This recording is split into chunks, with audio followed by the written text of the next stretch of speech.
এদেশের আলেম সমাজদের উদ্দেশ্যে কিছু বলতে চাই। আপনারা গণতান্ত্রিক প্রক্রিয়ায় নির্বাচন না হলেই আমার মতো ফ্রি টাইমে পান খাবেন, বুঝছেননি?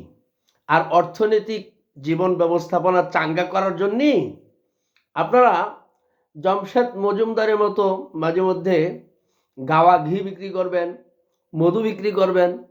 তবুও এই পচা নোংরা গণতান্ত্রিক প্রক্রিয়ায় নির্বাচন আর হইরেন না। নিজেদের মান ইজ্জত সম্মান সব কিন্তু ধুলোয় মিশে গেছে, বুঝেননি? ওই যে ব্রাহ্মণবাড়িয়াতে এক হজরত কবিতা গাইছিল, মুঝে রোহিঙ্গা না সমঝো मैं आया नहीं हो তারিকনে ভিজা হো।